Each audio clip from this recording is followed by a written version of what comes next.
Blog Talk Radio. Hi, welcome to Conservatives Cool Talk Radio. It's your host, Wayne Bradley, and we've got a special night tonight. We're calling it the Patriot Hour. We've got some special things going on tonight. We have the Congressman Steve King from Iowa, from the 5th District of Iowa, and we also have, of course, our special guest, Michelle Bachmann, the Congresswoman from Minnesota. We're going to talk about the issues concerning our country right now that are at the hot button issues, including the immigration law passed in Arizona, obviously what the federal government needs to do to step up their efforts to improve the immigration laws here in America, and also talk to Michelle Bachmann about the defense of Israel, and again, we're going to talk about the health care bill with her. So it was a very interesting conversation I had with both of them, and I look forward to you guys hearing the interview tonight. The call-in number is 347-996-3175. I'm going to get started with the interview soon, but if you have any questions or if you want to add something to this to the interviews or give a call in, the call-in number again is 347-996-3175. Okay? So again, the first interview of the evening is going to be with Steve King, and if you're not familiar with Steve, he is what I would consider one of the more conservative congressmen in the House right now. And I believe if you looked over his record and watched the things he's done, he's proved to be a very fiscal conservative, and he's known to carry the Constitution with him at all times, which I think is a great testament to the person he is and the quality of Congress person he is. So with no further ado, we're going to go into the interview that I had with Steve King right now. Thank you for listening in on Conservatives Cool Talk Radio. Today I have a very special guest. Someone who I consider a true conservative here in our country, someone that's fighting for our rights.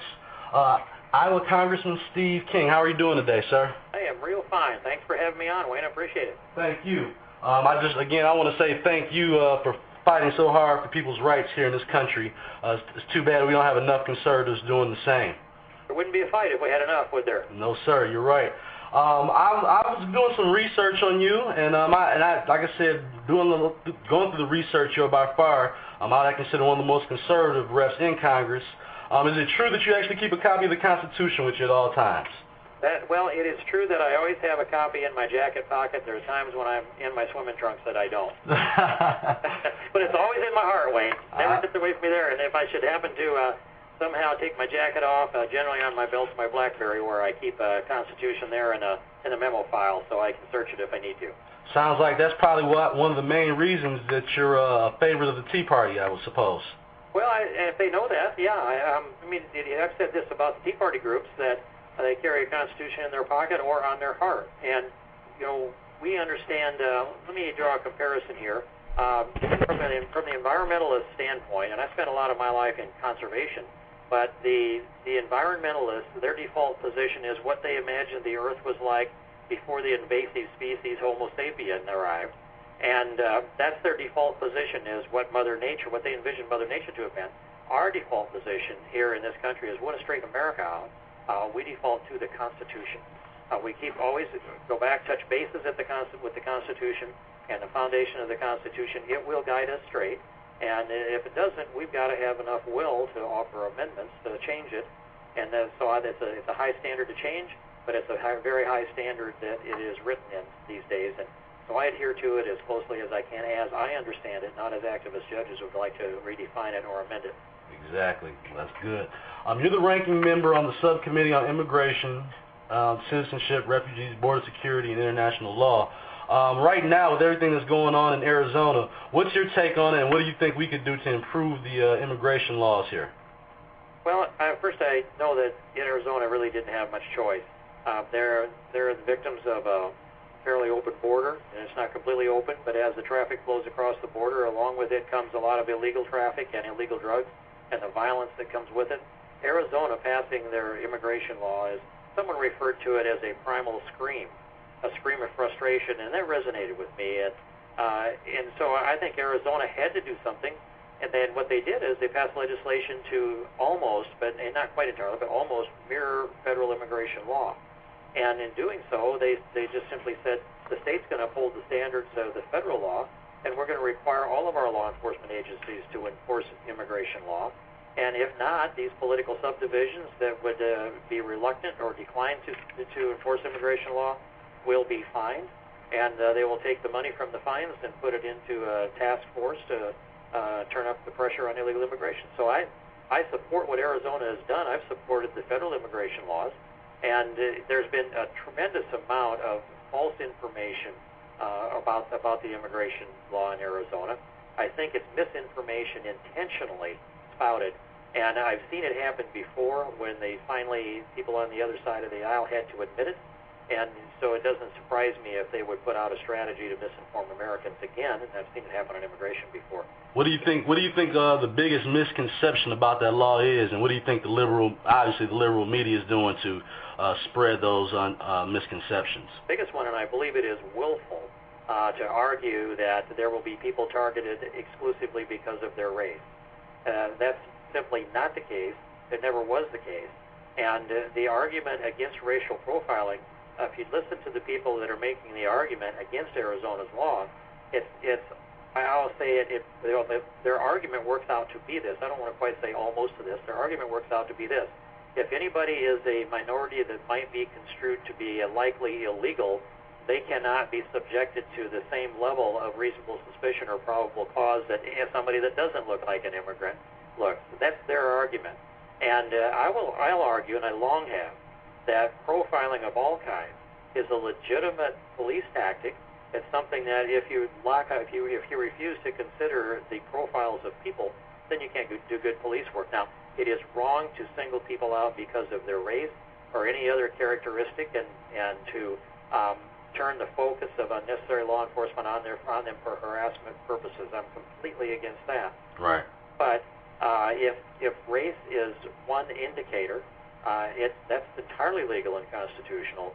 It would be as if the individual that tried to detonate the SUV in Times Square a few days ago, if we put out an APB on him and said, well, here is a 30-year-old male who is 5'9" and 145 pounds, but not be willing to put anything in the report that would talk about hair color, eye color, skin color. Right. Because that might be indicators of race. It's just foolish to do that.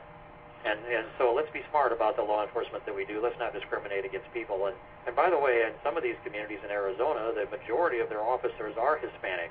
Right. And I think they should be insulted by all of the accusations that are being hurled around down there. What can we do on the federal level? What can be done to improve the immigration laws? And I mean, obviously, we don't want amnesty. Would a fence be the easiest thing to do, and how feasible is that? Well, the fence would be an effective thing to do, and it is very feasible.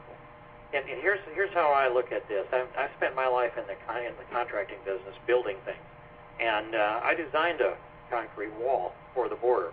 Now, it wouldn't be the only solution. It would only be part of one of 2 or 3 barriers that we need along there, double and triple fencing. But here's how I look at it. If we are spending about $6 million a mile to control the border, that's about $12 billion, paying all of these boots on the ground with Humvees and expensive vehicles to chase people across the desert. Right. And I just look at, say, for example, my mile that runs west of my house. Nobody lives on it. And if the federal government came along and said, Steve, we're going to pay you $6 million to control this mile, and as long as people don't go across it, we're going to keep sending you a check every year, and we'll give you a 10-year contract. So now I've got $60 million to work with for that single mile. Wow. Could I go hire myself a whole lot of Border Patrol agents and Humvees and sit back 4 or 5 or 6 miles and try to catch those people as they scattered out across the farm fields in Iowa as opposed to the desert? Or would I put a barrier across there and then hire fewer people to watch that barrier? I'm going to put the barrier up because it's cost-effective, and it is the first and most effective barrier you could have would be build a wall and a second and a tertiary fence and patrol it and use sensors and lights and cameras and all of those things. It isn't as simple. It isn't the only solution, but it's an effective one that we could do for a couple $1 million a mile for about 1/3 of the annual cost of paying the Border Patrol to watch it. We could reduce the numbers of people that we need to monitor the border and use those resources for capital investment. Right. Who's the biggest opponent of building the fence, and how, like I said, who's throwing up the most roadblocks or something like that? Well, we had the Secure Fence Act passed 3 or so years ago, and then I remember an amendment that was offered in the Senate by Senator Kay Bailey Hutchison, and that amendment passed. That eroded some of our ability to build it. The lack of will on the part of the administration is another component of it.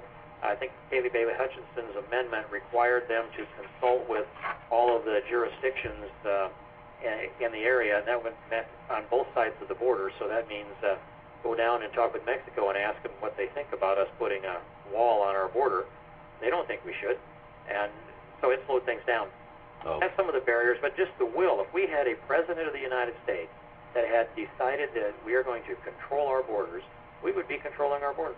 Right. I mean, if I could add, here's a piece of policy that would help a lot internally, that'd take a lot of the pressure off. Okay. That's a piece of legislation that I've introduced called the New IDEA Act. And the new, and IDEA stands for Illegal Deduction Elimination Act.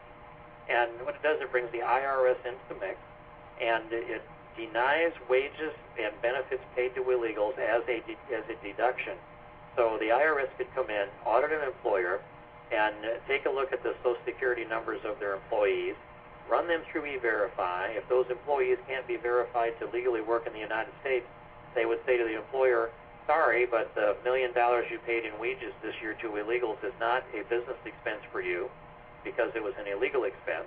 Right. And so you're going to pay income tax on that $1 million, and roughly at 35% corporate income tax rate today. That'd be $350,000 in tax on those wages, plus interest, plus penalty. The bottom line is that paying $10 an hour to an illegal turns out to be $16 an hour instead when the IRS finishes the audit. That lets Americans get jobs for $13 and $14 and $15 an hour, and it lets the employers, and it gives them a powerful incentive to clean up their workforce and reduce that workforce to legal. And of course, the other issue would be, we're obviously trying to keep illegals out. What do we do with the problem with illegals that are already here, and how do you deal with that? Well, as far back as a year ago last August, they reported that 1.5 million illegals had self-deported because of lost economic activity, and that's just due to the recession. But if new ideas should become law, then we'll be shutting down a tremendous amount of the jobs magnet. And just think of the jobs as a powerful electromagnet that attracts people that come into the United States illegally. We shut that magnet off, and they're going to go find other opportunities elsewhere. I think that of the 12 to 20 million that are here, that we would see millions of them that would go back to their home countries, but there would still be a few million that would have their roots down so deep that they wouldn't leave. Right. That's another problem. And it's not something I think that we can debate effectively as to how we would deal with that until we saw the effect of actually demonstrating our conviction to uphold the rule of law. Do you think the president is right now, is his style of, is he basically waiting this out? Is he trying to get involved or make anything happen, or is he just kind of laying low and waiting to see what happens in Arizona? Well, I think the president already played out the race card as he talked about the Arizona law. If you're going to take your daughter off to get some ice cream, this is something that could potentially happen. You could be harassed by the law enforcement. And so I wish he hadn't weighed in that kind of an inflammatory fashion. Right. But how does he get away with that? That's the thing. Now he's made sure that we try not to inject race into any of the discussions, but when he does it, it's okay. How come he gets a pass and the media, no one's challenging him on that? I don't know why they don't challenge him. I do challenge him a little bit, and you look at how quick he was to jump into the middle of the fray between the professor at Harvard and Officer Crowley. Right. And it in a beer summit at the White House. That was the president's knee-jerk reaction to inject the race card. I just say this, Wayne, that we are all God's children, all created in His image. Exactly. And He saw fit to create distinctions between us so we can tell each other apart, right down to identical twins that if you know them, you can tell them apart. Right. No one has facial features that are identical, and we even have computers that can identify that now through the software and the digital imagery. So we are all unique individuals, but all created in His image, and I think it's an insult to God for us to set up policies that advantage or disadvantage any of us because of what we look like. Right. The other thing I heard you talk about was obviously the IRS and getting them more involved in this immigration bill. I know you're not a big fan of the IRS, and you've actually been a proponent of the fair tax. Can you explain to people listening maybe the difference between the fair tax and what the president is proposing with this value-added tax, and how soon could we implement the fair tax? Okay. Well, that is a really good question. I'm glad you brought it up, Wayne. The fair tax is a national sales tax. It's a tax, and this is what I'm for. This is a tax on consumption, and it's on sales and service, but it's on consumption. So what it does is, Ronald Reagan once said, "What you tax, you get less of."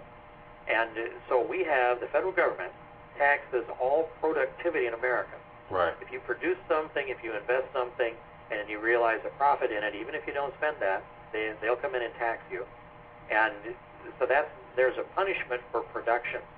And of course, if we would take the tax off of all production in America, put it on consumption, there will be a lot more production. So that's at the bottom of the philosophy, at the core of the philosophy of going to a fair tax, a national sales tax.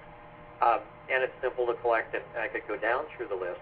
But a value-added tax is European in its origins and its nature. In fact, it originated in France. And there it's a tax at each level of production. So, for example, if a farmer raises some wheat and takes it into the mill to sell it, then let's just say if it's a 10% value-added tax, and he brings in $1,000 worth of wheat, then he'll have to pay a 10% tax on that. So that means that he'll have to contribute $100 into the tax. And then as the wheat gets ground into flour and sold to the baker, then maybe that flour is now worth $2,000, where it was worth $1,000 in the form of wheat. Now $2,000 in the form of flour. Well, there's another $1,000 added to its value, and another $100 added to its tax at 10%. Mm-hmm. Invoice from the farmer follows the wheat, so that the person who sells the flour doesn't have to pay a 20% tax. He only has to pay the value-added component, and so on.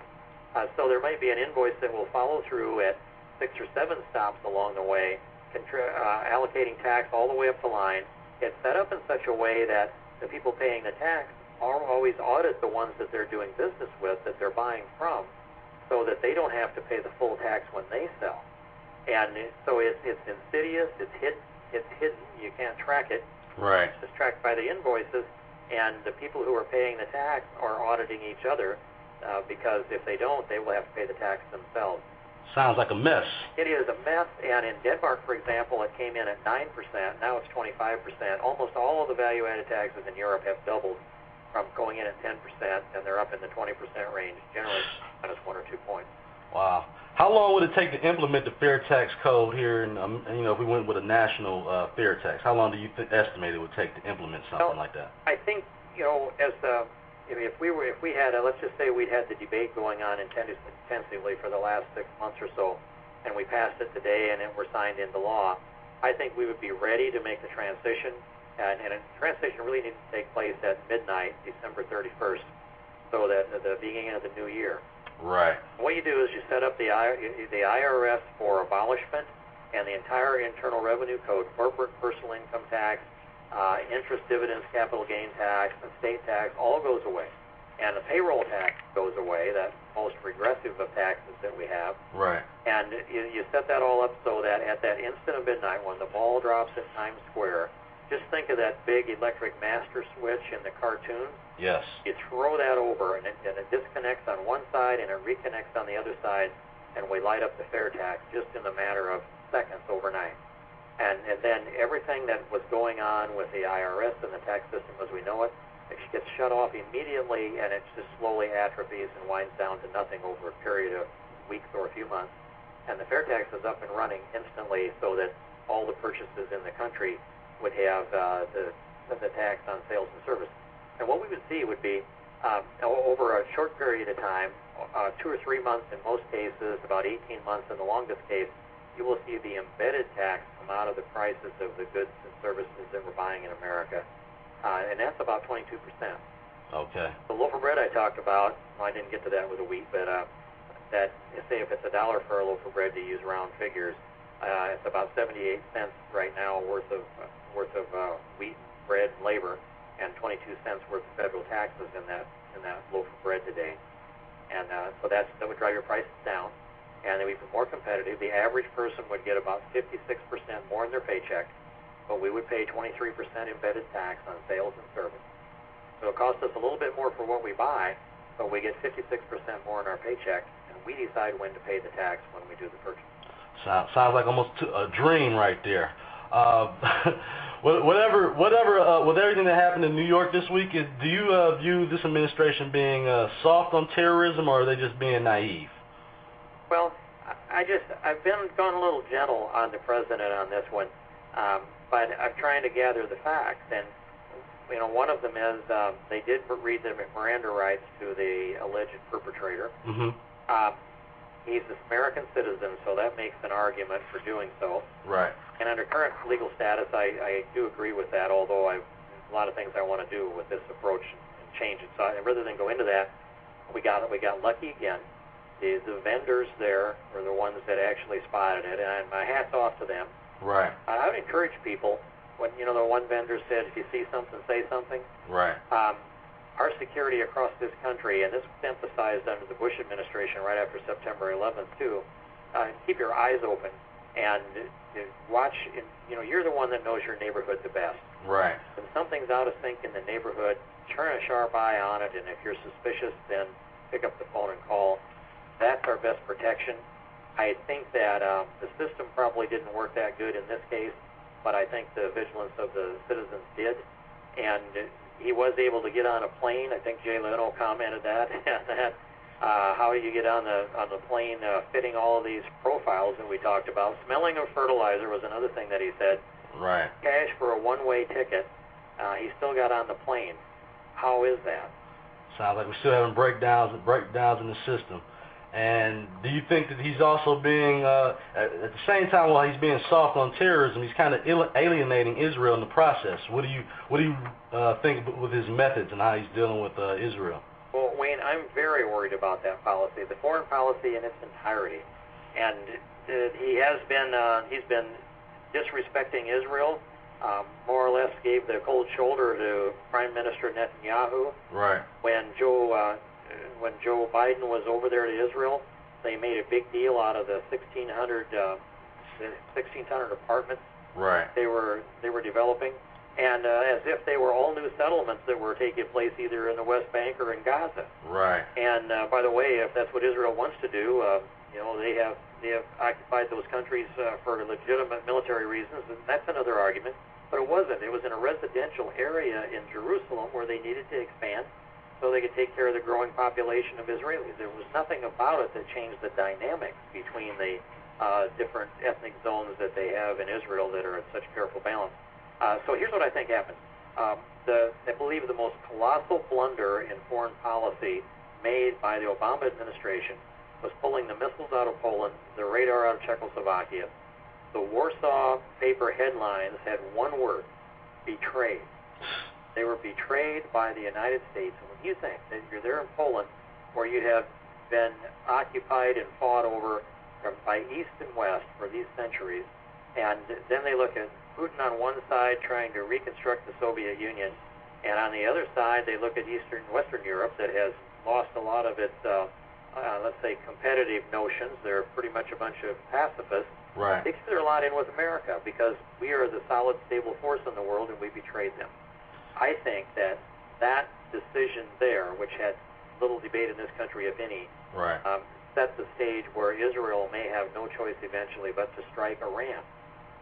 That missile shield was there to protect Israel from Iran and protect Europe and eventually the United States from where Iran might launch a nuclear strike. It seems as if the president's actually tougher on Israel than he is with Iran. I mean, if you're looking at it, I mean, he won't impose anything on them, but he's willing to make our friends, our only friends in that region, feel uncomfortable.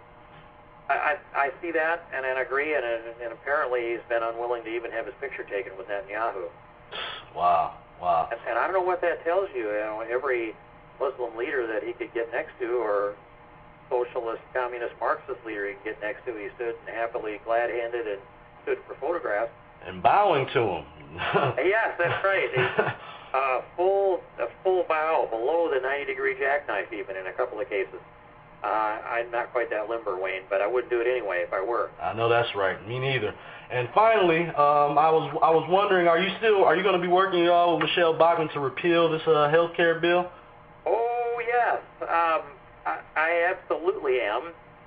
She and I did not plan to do this together, but it turns out that I couldn't sleep that night. I don't think she could, and I got up and wrote up a bill draft request, and she did the same thing.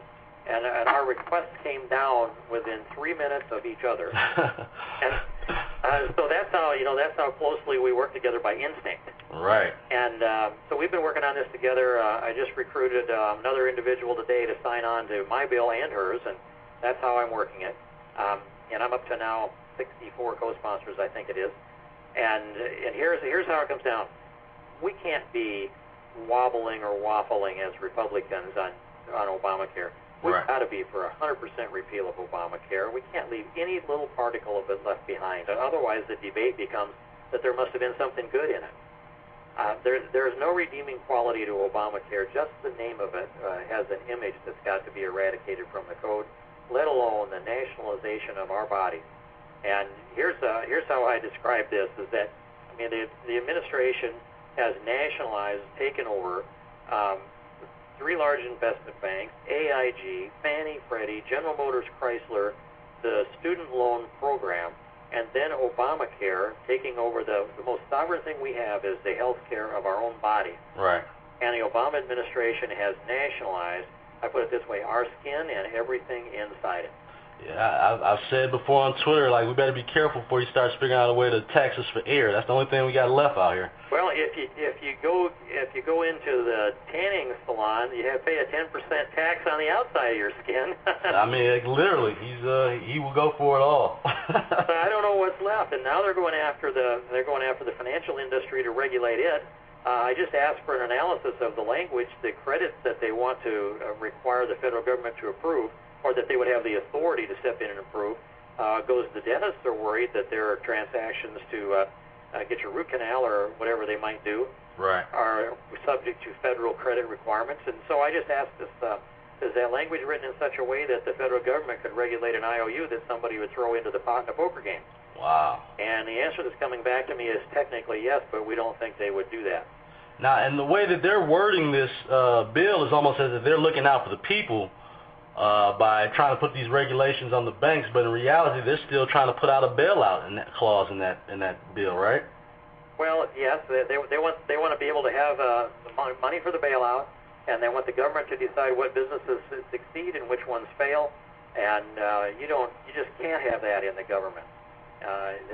Then it becomes a function of doing business is making sure that you're expanding and building your relationships with government personnel that have the authority to make you either sink or swim. Right. But let's just going back to the repeal of Obamacare. I want to have a chance just to emphasize that. Please. How important that is. And here's they've taken over our bodies, and Americans are a proud, independent people. We need to have incentives for us to take care of ourselves, and then we have the heart, I think, to take care of our neighbors. But to have the federal government take it over and effectively cancel every health insurance policy in America by 2014, and then maybe your policy qualifies and it gets automatically renewed, but it effectively cancels every one of them.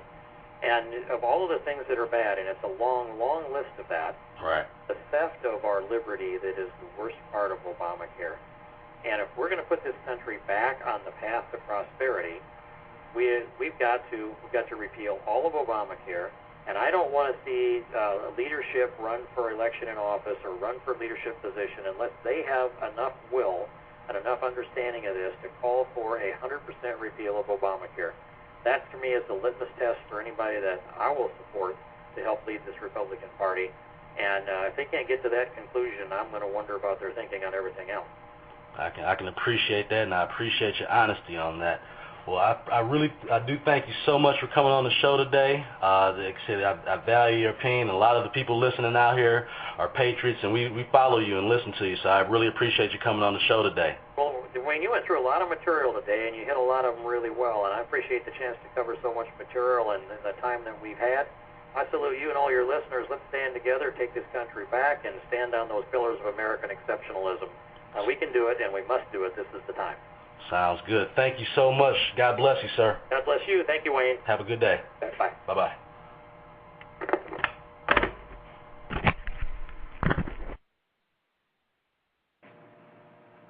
All right, that was my interview with Steve King, the congressman from Iowa, a true conservative. Again, his principles and what he's speaking on are true. Now, again, with that immigration law, you're going to have certain issues. You're going to have certain issues out here that, in particular with the immigration law, that's a challenge on both sides because there's a certain sensitivity that's going to have to be dealt with. But I think the best thing that you can do to start off on the immigration issue would to be create a fence, therefore deterring those who are trying to get in here and make it that much more difficult. The idea that people can just come across the border any time of the day or night in certain areas without being detected is the reason why they felt it necessary in Arizona to restrict these new immigration laws that again are forcing sheriffs in some ways to become immigration officers by asking information they typically wouldn't, but in an area like Arizona where the security is being compromised by drug deals and things of that nature, kidnappings and killings, you have to stand up and actually appreciate they took an effort to protect their state and their citizens, and they overwhelmingly voted for it out there. So I don't know what the message is that they're, I'm glad they're listening to their voters because we're not getting enough of that kind of representation here on the national level in D.C. So moving forward, if you have any questions about the Steve King interview, if you want to add anything to that, give me a call at 347-996-3175. I'll be playing the Michelle Bachmann interview very soon. Give me a call, 347-996-3175. That's the call-in number. What's your take on the immigration policy? And how did you feel about what he had to say about the president and the fact that he has been pretty much tougher on tougher on Israel than he has been with Iran, and the way we're treating our friends, our actual only friend and ally in the Middle East, which is Israel. So give me a call. I want to hear from you. 347-996-3175. Going in my chat room here.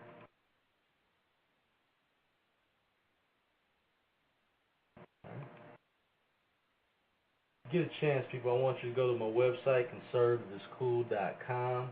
You go on there, we have all different types of, we have the blog site, polls, everything from who you have as your favorite for the presidential pick in 2012 to social issues, all different kinds of polls, different kinds of issues. I encourage you to check that out. If you're a blog talk radio listener, mark this as a show as a favorite. It helps out as far as rating the show, so mark it as a favorite. I appreciate that. You can also find me on Twitter at WBConservative or Conservative is Cool. That is the username. I appreciate you for listening in. Let me go to Twitter and see what's going on out there in Twitter land. Thurman, I wish you could. I hope you listen in later.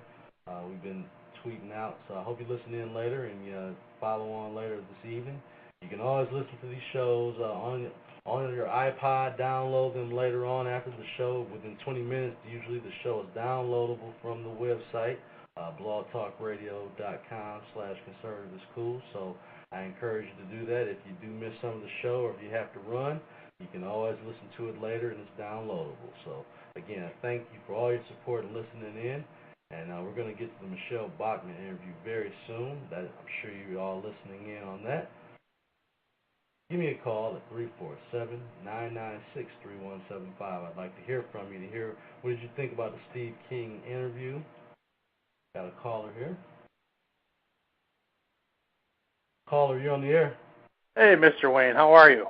All right, how you doing, sir? Good. It's Swift Reed from Twitter. All right. Just wanted to say it was a heck of a show tonight. Talking about the... Pardon? Thank you very much. Oh, yeah, it was excellent hearing Mr. King.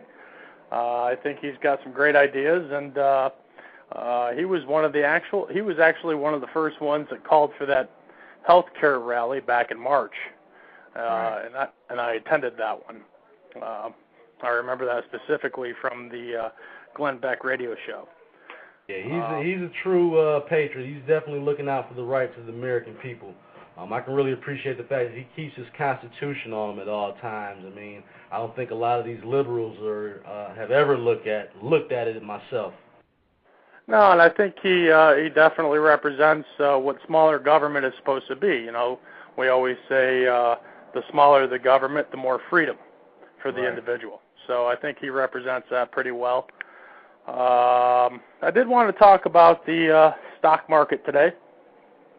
Go ahead. What we're experiencing. Well, it's been said that Citi made an error with their computer with Procter and Gamble. Of course, the market was already down by about 300 points at that point when P&G went down. What happened was P&G was a $65 stock, and Citi hit a sell button on it, and the stock dropped to $30, which sent the market in that tailspin. By the time the day was over, P&G recovered back up to $60, and the market was still down 350 points. Now, between today and yesterday, we're talking about 600 points. So there's still that underlying problem in the stock market that has not been dealt with by this Congress. And, the financial reform that they're talking about does not address the very core issue of subprime lending. Right. And reining in. That's something I think we're gonna have to have a special show about, because I was a loan officer a long time ago, and I could talk a lot about that myself. I tell you what, why don't you call back in? I'm about to play the Michelle Bachmann interview real quick, and we can call. Let's go back to the chat room, okay? All right, I'll be there. All right, thanks a lot for calling in. Right. I really appreciate it. Okay, Wayne. God bless you. God bless you too. Bye-bye. Bye-bye.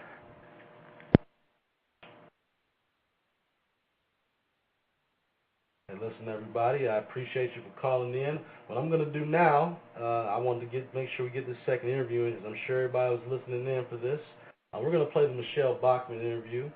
She's the congresswoman in Minnesota that I'm sure that all my listeners and patriots are familiar with. So without any further ado, we're going to get into the Michelle Bachmann interview. Listen in.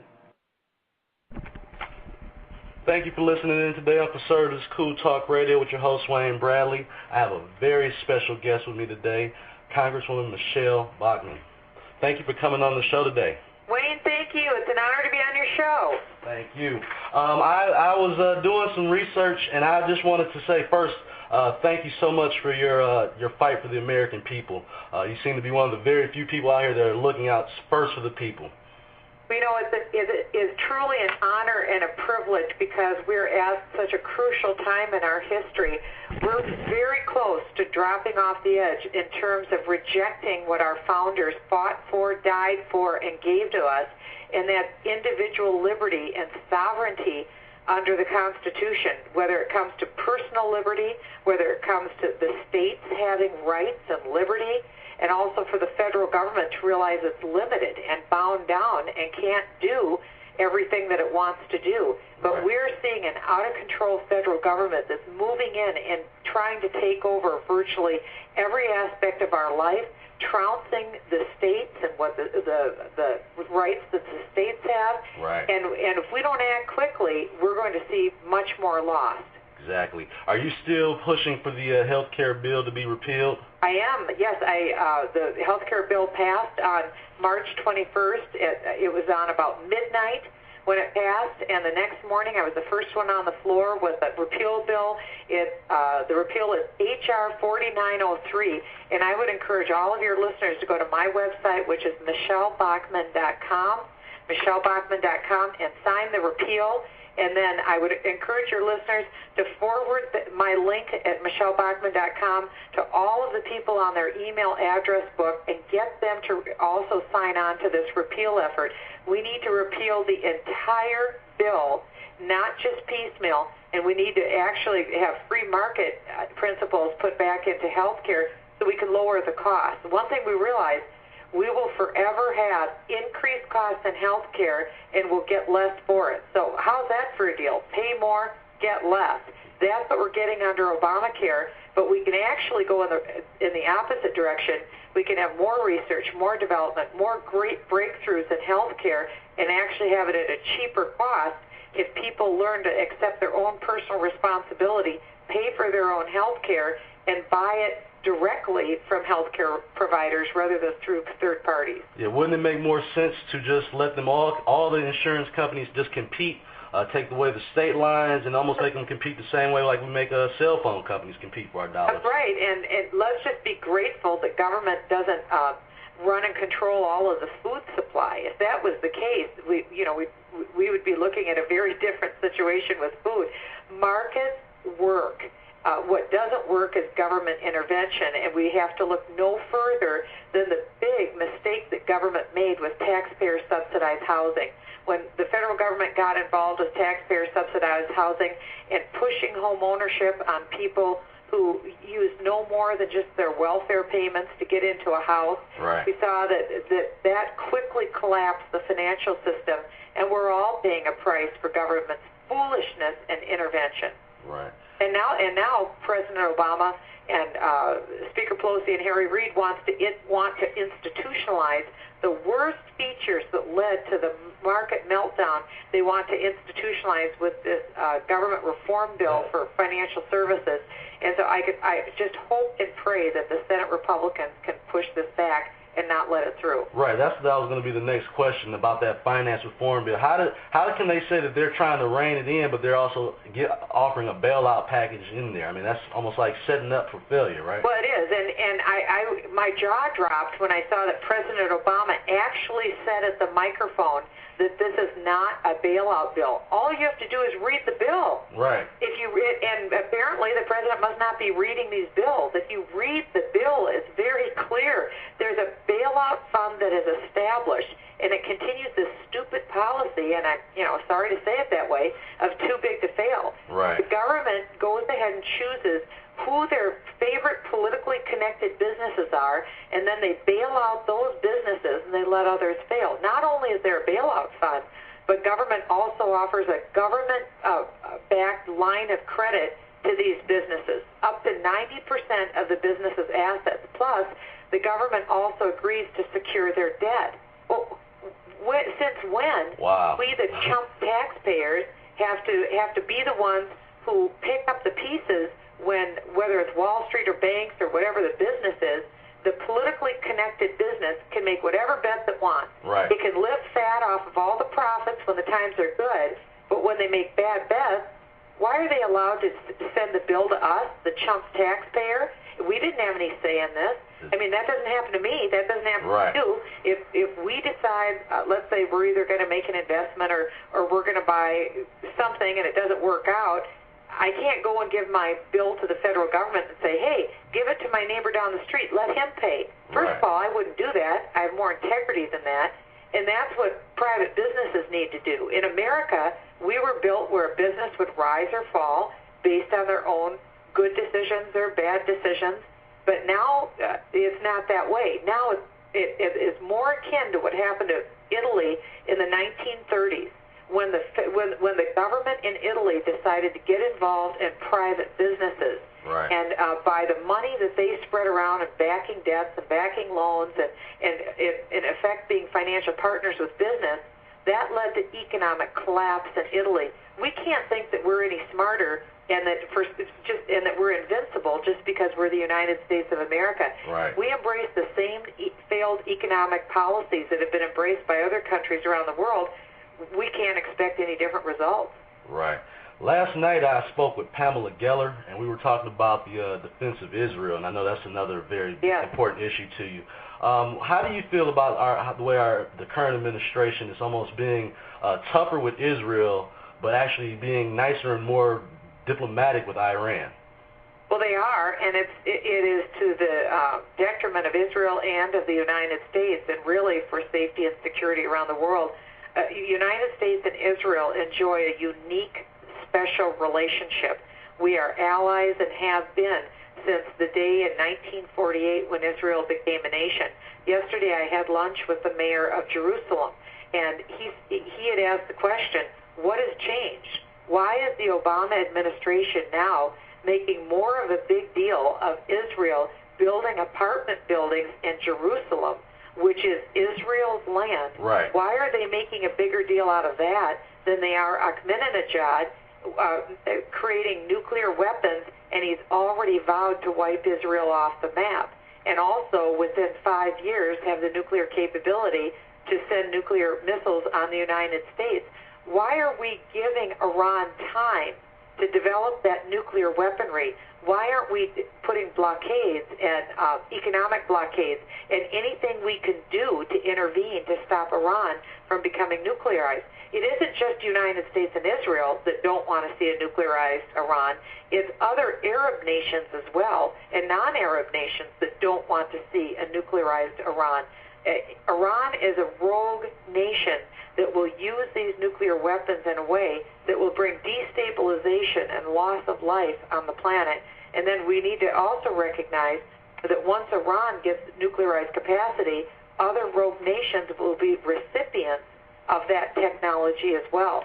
And so we're going to have a very difficult time putting that genie back in the bottle. So for President Obama to continually diss our friends while he's reaching out to our enemies is a really bad formula and for peace, and it's sending the wrong signal to our enemies. Do you think he's just being naive, or is it a combination of being weak and naive?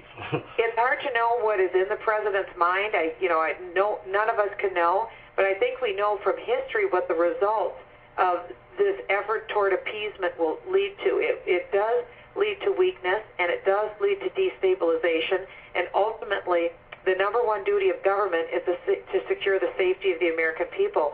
My real concern and fear is that this could lead to more loss of life and destruction here on United States soil and instability with Israel. Israel has been the focus of peace in the Middle East and the focus of stabilization.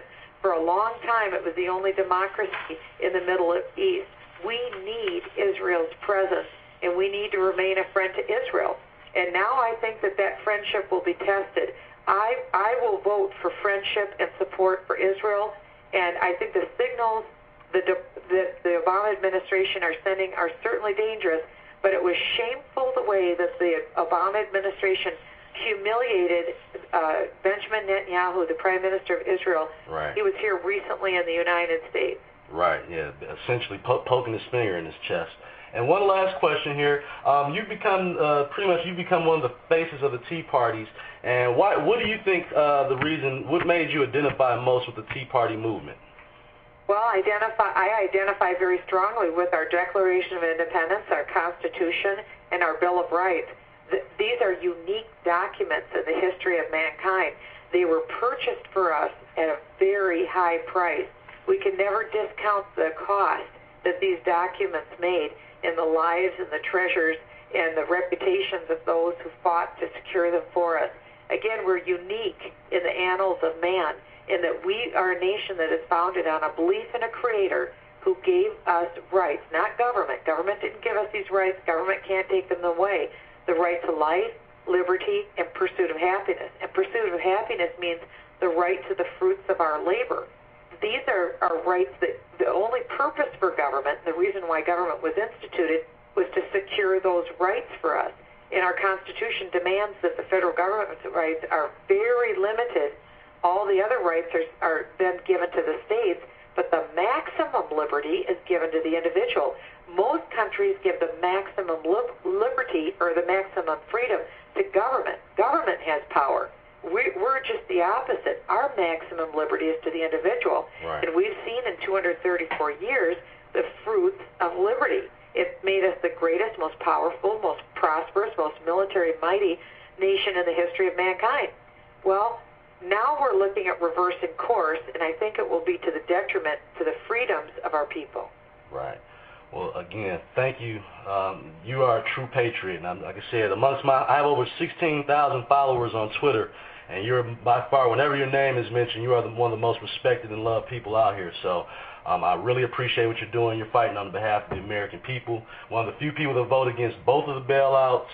Again, you're protecting family rights. I think another thing that impresses me that you all you think as a Christian first, and I really do appreciate that.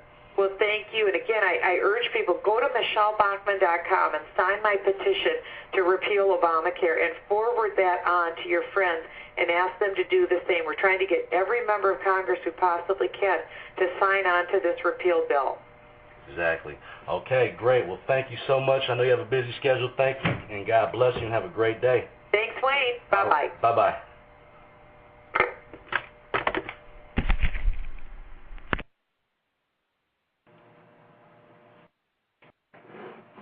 All right, that was my interview with Michelle Bachmann. Give me a call, people. What did you think of the interview? 347-996-3175.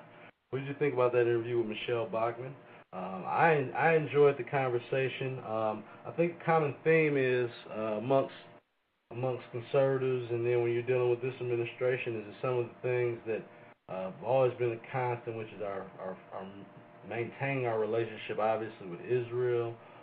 Starting to dwindle, and they're feeling disrespected by the fact that, again, we deal with Iran more diplomatically now at this point than we do with Israel. I mean, we're getting mad at them for building residential property in their own land. I mean, it's just that simple.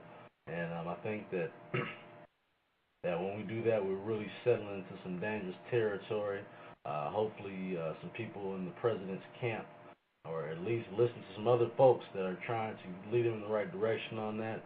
But I think it's a shame when you have people from other places like Iran and Iraq and and Afghanistan and Pakistan, where we're constantly getting threats. Again, like what happened in New York earlier in the week. These people are coming over here, and he doesn't even want to call them terrorists. I don't understand that. I think that.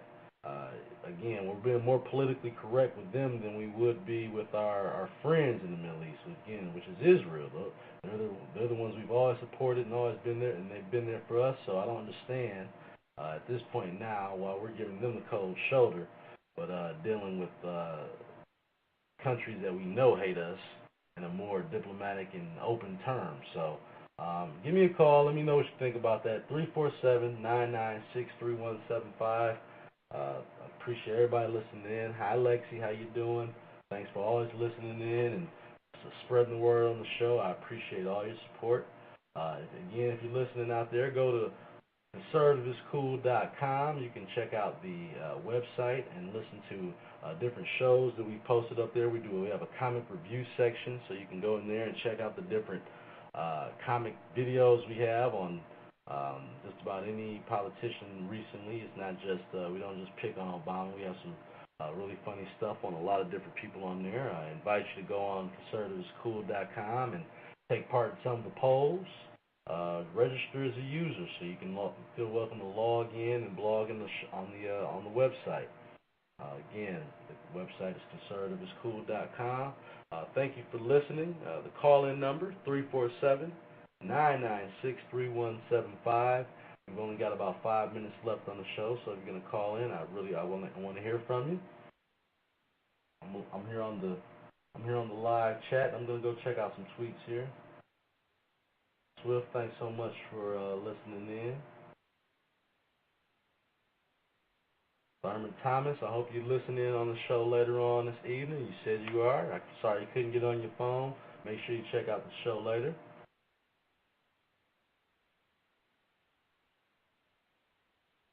Coffee 77, you're listening in. We've been going back and forth on the chat room. You've got some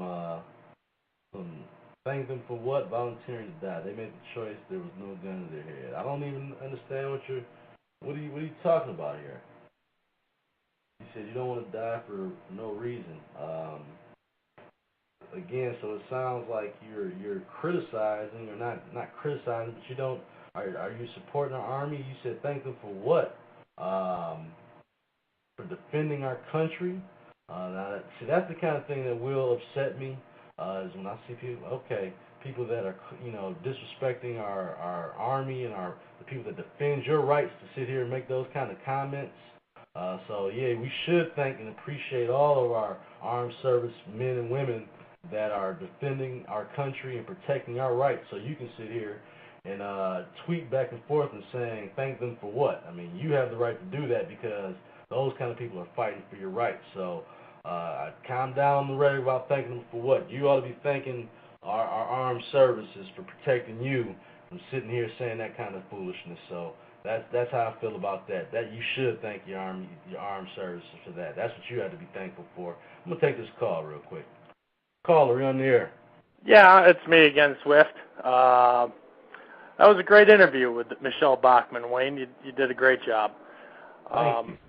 You know, as far as the anti-military sentiment coming from the left, you know, as a United States Air Force veteran, I just ignore it. That's all you can do. But you know, they've been anti-establishment, you know, since the 60s.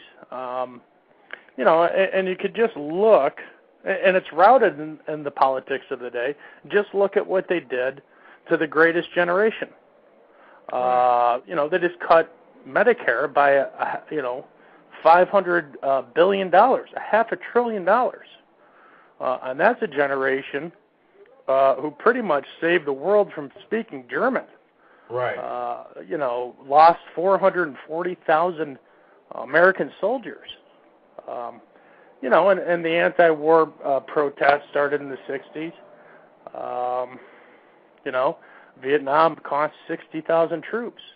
Right. And if you look at today's war, Wayne, in Afghanistan, the numbers are a lot smaller. 5,000. What an incredible advancement that our military's made, you know, over the course of one generation, where we've protected the world, brought the fight to them, and have only lost 5,000 volunteers. They're not even, there is no draft. Right, So the anti-war sentiment, anti-military, anti-establishment sentiment from the left, it really has no merit. You know, I could tolerate maybe if you're against war, if that's your thing, but the anti-military, I have a real problem with that. I can understand if you just don't want war, if you're a peace-loving person, but to actually to say that they're not grateful for the service that these men and women provide is that disturbs me. You know? And I can agree with the conscientious objector to an extent. You know, as far as my religion teaches, you know, at some point you have to stand up to oppression, to tyranny, mass genocide. We have a responsibility to stand up for those who would not defend themselves. You know, and these American values go back to the War of Independence, run deep into the Civil War. You know, which is why we fought that war, because our belief in God, that all men are created equal. You know, so I'm an Irishman, Wayne, and my descendants fought in the Civil War on the Union side under Colonel Corcoran, who served General William T. Sherman, the scourge of the South. So, you know, we're very pro military. And, you know, we believe, I think as conservatives, we can agree that government should be smaller, is best served locally, with a very limited federal government for, you know, and that limited federal government should serve the common good, not just, you know, divide people up by income or, you know, preference or any other of these social reasons, divide them up and serve certain causes. We should really concentrate on the common good. And I think that's what conservatives do. Right. Hey, look, I'm going off the air here in 20 seconds. I thank you for calling in twice. I'm going to go back to the chat board so we can jump on coffee one more time. And I thank you for calling in. I really do. Very good, Wayne. We'll talk to you later. Thanks a lot. All right. Bye-bye. Bye-bye. Thank you for everyone else listening on Conservatives Cool Talk Radio. This is your host, Wayne Bradley. Have a good night. God bless you.